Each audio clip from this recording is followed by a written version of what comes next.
Our last video, video 2, focused on what a secure attachment was and why that is so critical in understanding a sexual relationship, a marital sexual relationship, and an intimate relationship versus lovemaking versus sex.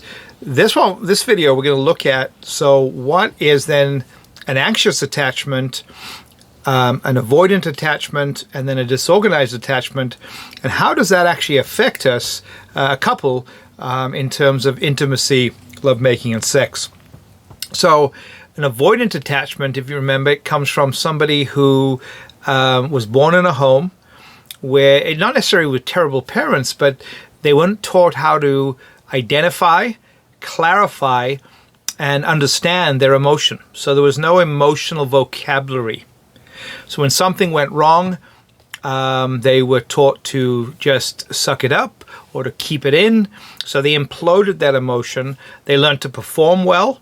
They learned to achieve. They learned to do a checklist, and they got the checklist down right. But in terms of expressing what was going on inside them, that just was not either allowed or it wasn't understood growing up. So how does that affect then a avoidant attachment as a child? What impact does that have on a physical relationship and a relationship with a marital partner? Well, the first is the focus is the now adult becomes dismissive. They don't know how to attune to needs of their partner. They don't know how to express their own needs either. And so they often withdraw, and they have what they call deactivating strategies from the relationship whenever they are feeling vulnerable or exposed. So they'll either work harder. If they're a guy, they'll go to the shed to fix something. If it's a wife, she will clean or take care of the kids or go to work. So what they will do is deactivate. They will pull away from their partner, which is important when we understand emotion, because the word emotion means to move. So there are 5 functions of emotion, but we're just going to look at the one today in avoidant dismissive attachment. And that function, if they have a partner, it is to withdraw from that partner. There's the key. It's a withdrawal. It's a turning away. So they become distant. They become almost emotionless. So when they have the sex act itself, they may even initiate it, but they are almost, they're not emotionally connected to their spouse, which then they will have the act itself because there's a need to be met physically, but they won't be emotionally engaged in that act. Their arousal template, well, they will often have secretive sexual pursuits. Why? Because they need to stay in control. So that's where the partner can then get involved with pornography, voyeurism. They can get involved with other types of looking at movies, etc. But it's all about the self. So they're focused on themselves. From a biblical Christian point of view, that is not about meeting the needs of another. That is about having my own needs met. So that is why someone with avoidant attachment in the sex act itself, in the physical intimacy, can end up by having their own fantasy life. They can go to media, and they can go to different other areas where they look and watch, but they're not engaged with another human being. Another aspect is that they keep stories on file.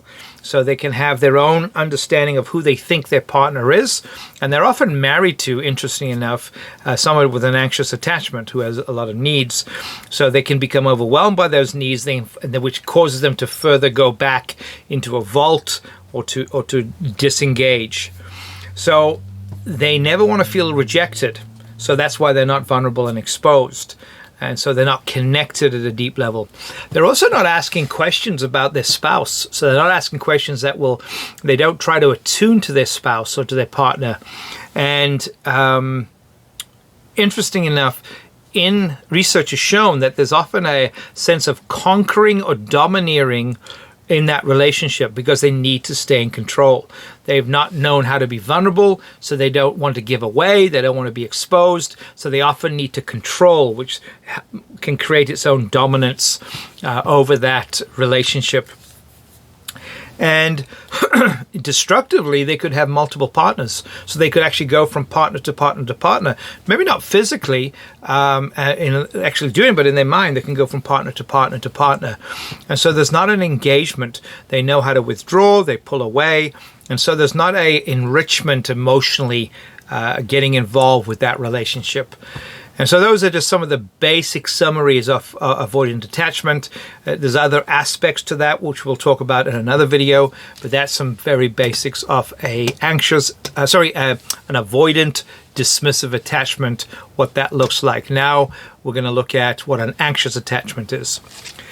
So an anxious attachment in that relationship, if you remember in terms of attachment, the child had to cling and meet the needs of their parents. So they realized their needs would be met by running after the parent, or one or two of the parents, are meeting their needs. But that leaves them ambivalent. That leaves them with a sense of their needs not being met.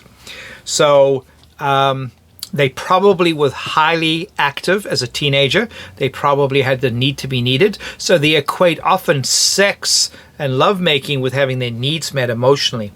So they are hyperactive in their arousal template.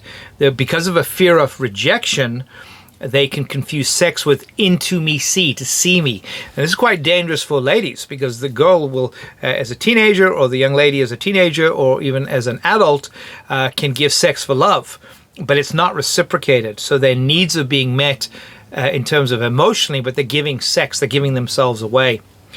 They could actually flirt. There's another aspect of attachment, anxious attachment in the teens, and then a preoccupied, ambivalent attachment as an adult, where they could flirt through body language or dress because of this need to be needed.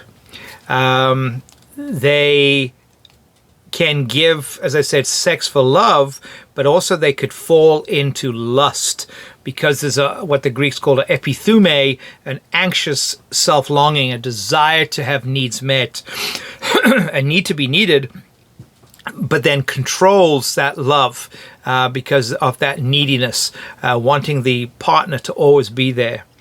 They can actually have extreme sexual outlets needing to be needed by flirting or having multiple partners. They can keep a record of how they're liked or loved. So that's why flirtation and looking good to get the response of another partner or other partners, they are so vulnerable that way.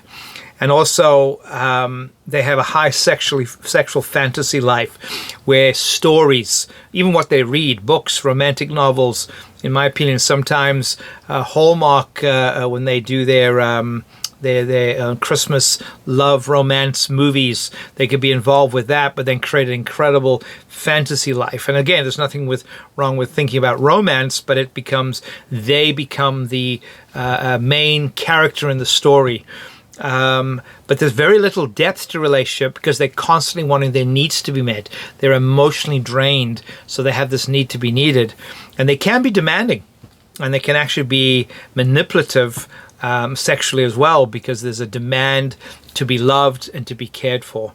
And so you can see how sin has affected avoidant and anxious attachment, where we can disengage in the avoidant attachment, dismissive attachment, or we can be hyper aroused and this need to be needed, to know that we're valued and loved. So that person can be exhausting because they never have enough. They never have enough guarantee because of the template that was created in their mind in their formative years. The avoidant goes, who needs it? Or if I do, I'm going to need to be in control of it. And so that just stops us serving the other. It stops us caring. What kind of a cycle does this create? Well, it creates an interesting cycle if you have an anxious and an avoidant married, because one is needing and doing what one can, and then labels the other partner as being cold and not caring. The other one labels the anxious one as being needy and unrealistic. So what happens is they separate but then both have a need to know, obviously, that they can be attached. So the avoidant may come and love bomb and care, which moves the needy, and they connect, and there's a little period of happiness and bliss. But if it's not looked at in terms of the main questions, like, I need to know that I'm safe with you. I need to know that you understand my needs. Both partners are saying that. And I also have a need to know that you feel safe with me. So it's not just what one partner does for the other, but they're learning to mutually and reciprocally serve the other. And this is where servant leadership comes in, about giving and sacrificial service to the other. So there's a mutual need for both parties to connect with one another at a very deep level by wanting to meet one another's needs. So whenever you see needs, what do we see? Remember, values. So we understand what the other one values. We talk about how the other one can sabotage the very thing they value. And then they talk about how the other can meet those needs, because our needs come out of what we value. And so hopefully that's helpful for just a bit of an introduction into lovemaking versus sex. Our next video is actually going to go straight into the Bible and talk about what the Song of Songs actually teaches about what lovemaking is. So irrespective of attachment style, what does the Bible actually talk about what God has said about lovemaking and sex? Thank you.